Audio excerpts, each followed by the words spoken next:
Hey guys, it's your boy Jimbo. Hope you guys have been well. Sorry for my brief absence. But today in this video, I'd kind of like to update you on a bit of an addition to my tool collection and something that is intended to make any future DIYs, how-tos, or repair videos go along a little bit smoother. And I'd especially like to share this with you guys while I still have the time, because this month is going to be busy, and for a long time after this month it's going to be busy, so may as well, like I said, while I still have the time. So we'll go ahead and start off with the drill bits. The first one on here is the DeWalt 30-something piece drill bit set. As you can see, it's not 35 bits or however much it was anymore. I've added some to it. You got 3 bits right down there, 3 bits right there in those little pockets. You got some bits there, mix of heart tools, other tools like the bits in the slots, and of course some Milwaukee adapter bits, both a 1/2-inch adapter and a 3/8. And of course you got some more bits over here, mostly just spare bits and smaller bits, as well as long bits, or torsion bits as they're more properly called. And yeah, as you can see, this one right here, this T25 bit is already broken. And but yeah, it's still usable, so I'm already impressed with it so far. And the thing that about this one is that it was fairly cheap. I think I only paid like $12-13 for it. Probably could have saved about $1 or $2 if I went to Home Depot and bought it, but I bought it at Ace Hardware. The only thing that I really don't like about that DeWalt tool impact bit set is that it doesn't have hex bits like this Hart Wally World brand set does. And the reason why those little hex bits are important to me is because you guys know that I work on a lot of Chinese chainsaws, and hex screws, or hex head screws I should say, are a very common screw that are used on those Chinese chainsaws. In fact, it seems like those are the only screws they use on these Chinese chainsaws. So a kit that has one of these at Wally World is good to see that. Paid about the same price for this one as I did the DeWalt kit, only this one has 45 bits, so I probably should have bought this one instead of the DeWalt, but I'm still happy with both of them. I'm even happier with this one though because of the hex bits and whatnot. But what good are all those drill bits if there isn't a drill involved? This right here, ladies and gentlemen, is the R.I.P PCL 235. This is part of Ryobi's One Plus line, as you can see by the battery. Neat little feature of the battery right there. As you can see, fully charged and ready to go. Quite impressive how quick this battery charges up.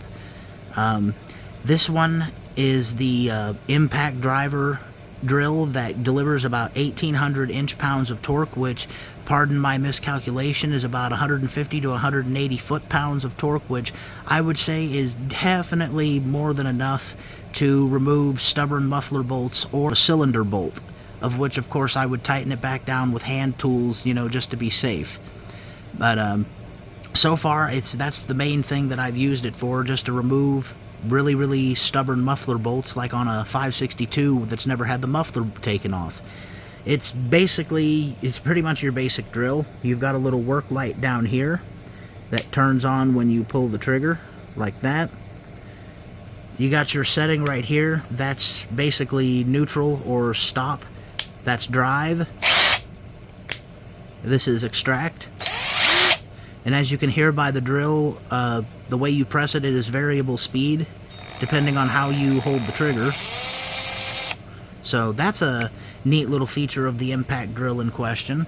It's definitely no Milwaukee, but for what I paid for it, I'm thoroughly impressed with it so far. I bought this drill first, mainly because I didn't know which drill I needed, a regular driver drill or an impact drill, and this one came with 2 1 Plus batteries and a charger, which means the battery that was just in it, and of course another battery that isn't shown on camera, and of course the charger, which is off camera. It's the 3/8 head, I believe, and I bought this first not knowing if this was the drill I needed, and turns out I still need it, but it's not entirely the kind of drill that I was looking for. General usage such as removing a bar nut or removing the screws like that on just about any chainsaw or piece of power equipment. And that leads us to the next and final drill in this video, and that is the RYOBI PCL 206 driver drill. It has approximately 24 settings if you count the drill setting as a setting on the gearbox there. It's a 2-speed drill. There's speed 1, speed 2. You've got your controls, of course. This is drive. This is extract. And of course that's neutral or stop. And of course takes the same battery that was just in that RYOBI impact wrench, as is the case across the board with RYOBI's OnePlus line. So it's good to know that batteries won't be difficult to find if something happens that I buy any other piece of equipment made by RYOBI. And this right here is the drill that I would typically be using to remove the screws like I just showed, and definitely going to be the one that's getting used more than the impact one that we just saw, solely because it's a much gentler drill depending on the setting right here. So far with the work that I've done to it, I am thoroughly impressed with it, especially for what I paid. And yes guys, I understand that there are a lot of people out there that absolutely despise RYOBI, just like there are many more people that love RYOBI and swear by it. But with all due respect to the people that don't like RYOBI, I just genuinely don't care. These tools were the tools that I could afford at the time for my current life situation. However, you can bet your behind that if I'd had the extra money and said life situation was better, I would have definitely spent the money on comparable Milwaukee tools. Not because they're the best tools ever made or anything, not because of that. I am not brand specific or whatnot.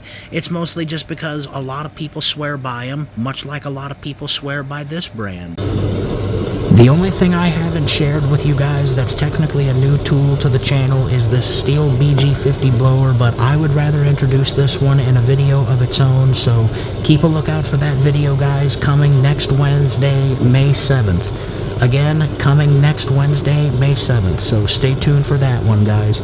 I'm going to go ahead and let you go now. Thank you all so much for watching. I hope you enjoyed this one, and see you next Wednesday in the next video. Take care, guys, and have yourselves a great week.